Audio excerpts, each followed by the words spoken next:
수강생 여러분 안녕하십니까? 자, 저희들 이번 시간에 한국금융투자협회 그 규정을 배울 텐데요. 법률 파트는 모든 부분이 그렇지만 사실 공부한 거의 양에 비해서 이 효과가 그렇게 잘 나오지 않는 파트입니다. 그런데 사실은 내용은 쉬워요. 왜? 전부 암기해야 되니까. 그래서 공부하기는 쉬운데 이 분량에 비해서 효율이 그렇게 많이 높지가 않다. 그리고 시험 문제에서 우리 특히 금융투자협회는 이렇게 출제 비중도 높지는 않아요. 그런데 학습할 내용은 많아요. 그런 점 감안해서 모든 법률은 대부분 그렇다 이렇게 아시고 한번 공부를 해보도록 하겠습니다. 자, 먼저 금융투자회사의 영업하고 업무에 관한 규정입니다. 이거 금융투자협회 규정이니까 다 이제 규정의 내용이에요. 그래서 먼저 투자 권유. 우리 공부할 때 다른 파트, 윤리 파트도 마찬가지지만 이게 투자 권유에 대해서 많은 부분에서 언급을 하고 있습니다. 여기 협회 규정에 바로 이 투자 권유와 관한 내용이 들어가 있습니다. 그래서 우리 협회 규정을 보기 전에 우리 자본시장법이 있잖아요. 그래서 자본시장법에서 투자 권유란 어떻게 정의를 하고 있느냐를 먼저 살펴보면 어떤 특정한 투자자를 상대로 이 금융투자 상품의 매매를 할 거나 또는 투자 자문계약 체결하거나 또는 투자 일임계약 또는 신탁계약 요 체결을 권유하는 게 투자 권유다. 한마디로 얘기하면 그냥 금융투자회사가 투자를 상대로 해서 어떤 각종 상품이나 계약 체결할 것을 권유하는 걸 우리가 투자 권유라고 한다 얘기죠. 그래서 여러분들 투자 권유의 대상이 되는 건 금융투자 상품 매매, 투자 자문계약, 투자 일임계약, 신탁계약이다. 이걸 이제 알아두시면 되겠고, 그 다음에 일반 투자자를 대상으로 투자 권유를 하는 경우에는 그 중에 우리 여러분 협회 규정에도 나와 있겠지만 전문 투자자와 일반 투자자를 구별을 하거든요. 그때 누구? 일반 투자자. 전문 투자자는 전문성이 있고 그러니까 별도로 하고 투자자 보호의 필요성이 높은 일반 투자자를 대상으로 투자 권유를 할 때는 이 일반 투자자는 투자자 보호의 필요성이 높은 자들이죠. 그래서 일반 투자자 상대로 투자 권유할 때는 적합성 원칙 그리고 파생 상품 등에 적용되는 건 적정성의 원칙 그리고 설명 의무 이런 것들을 준수해라. 여기에 핵심은 시험 문제에서 누구? 일반 투자자를 대상으로 한다는 거. 그럴 때 이걸 준수하라는 거죠. 자, 그래서 이제 그 적합성, 적정성, 설명 의무 이런 내용들은 우리 윤리 파트에서 배웠고 계속 여러 군데에서 등장을 해요. 그래서 투자 권유의 적합성 확보나 설명 의무를 한번 보면 먼저 적합성 확보. 먼저 투자자 정보 확인 의무가 있다. 자, 투자자가 오면 투자자 정보를 확인을 해야 된다. 그래서 이 고객이 일반 투자자인지 전문 투자자인지 일단 갈라놔야 되죠.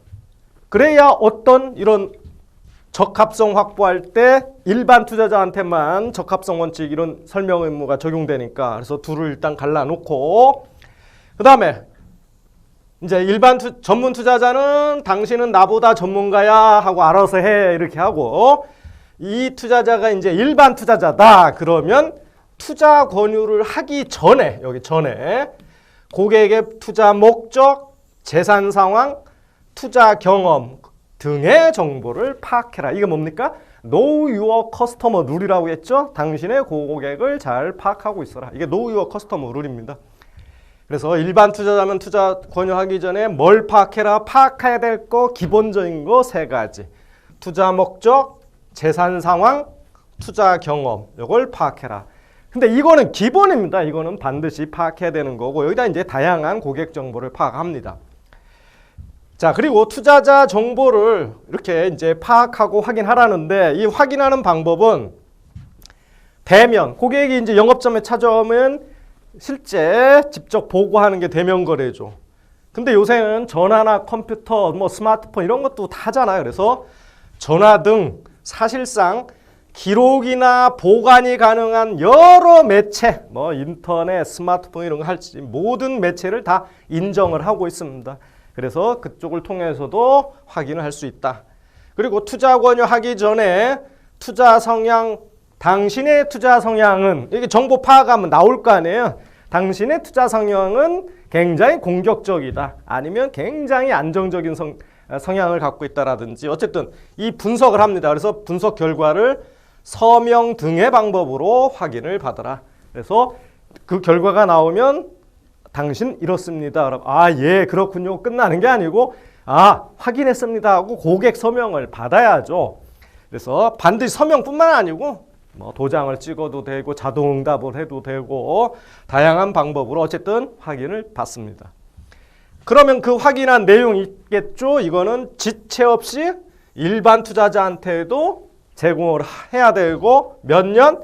10년 이상 기록을 보관해라. 중요한 자료 10년 이상입니다. 이거 꼭 알아두시고요. 그 다음에 이제 적합성이죠. 그래서 누구한테? 일반 투자자한테. 제가 계속 강조드려요. 적합하지 아니하다고 인정되는 투자 권유를 하면 안 된다가 적합성 원칙 아니에요. 이런 거에 비추어 봐서 일반 투자자한테 적합하지 아니하다고 인정되는 투자 권유를 해서는 안 된다.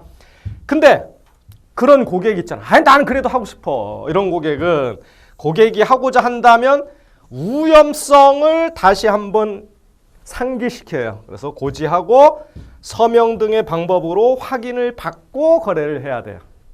요게 시험에 많이 나옵니다. 요거. 요 끝에 두 줄. 자, 일반 투자자한테 적합하지 아니하다고 인정된 투자 권유를 해서는 안 되는 게 적합성 원칙이죠. 근데 그래도 고객이 투자하려고 하면 그 다음에 시험 문제를 뒤를 어떻게 바꾸냐면 고객이 투자를 하고자 한다면 투자 권유를 해서는 안 된다. 이렇게 시험에 나와요. 그럼 틀려요. 네. 투자 위험성을 다시 고지하고 서명 등의 방법으로 확인받고 하라는 거예요. 아시겠죠? 네, 굉장히 중요합니다. 자, 그 다음에 파생상품 등 하면 바로 튀어나와야죠. 무슨 원칙? 적정성 원칙이죠. 그래서 파생상품 등, 요 왜 등자가 붙었는지 제가 설명을 다른 파트에 드렸죠. 원래는 파생상품은 위험한 거니까 파생상품에 대해서는 더 주의를 기울이라는 건데, 우리 파생상품은 선물 옵션 스왑이란 말이에요. 근데 증권으로 분류됨에도 불구하고 파생상품의 성격을 갖고 있는 상품들이 있어요. 그게 대표적으로 ELS, ELW, ETN 같은 파생결합증권이에요. 그래서 그런 것까지 포함하기 때문에 선물 옵션 스왑과 증권으로 분류하는 파생결합증권도 포함하기 때문에 파생상품 등이라고 해놓은 거예요. 이거의 경우 투자 권유를 이것은 하지 않더라도 일반 투자자한테 이 파생상품 등을 판매하려고 하면 면담, 질문 등을 통해 투자자 정보를 파악하라는 거예요. 투자 권유 하지 않더라도 이건 위험하니까 무조건 하라는 겁니다. 그리고 확인받아라. 이게 뭡니까? 적정성 원칙이에요. 이거. 왜 적합성 원칙과 적정성 원칙이 뭐가 달라요? 핵심은 파생상품 등의 권유입니다. 그리고 얘는 권유하지 않더라도 하는 거예요. 그래서 고객 정보를 만약에 파악하지 못했어요. 고객이 정보를 제공해서 파악하지 못하면 그 일반 투자자한테 이때는 파생상품 등을 판매할 수가 없습니다. 이거 중요해 또. 이게 앞에랑 다르잖아요. 적합성 원칙과 이 파생상품 등은요, 권유하지 않더라도 이런 걸 해야 된다는 거기 때문에 파악 못하면 투자자한테 이거는 판매를 하면 안 돼. 이거는 아시겠죠? 아주 중요하다. 그 다음에 설명 의무입니다.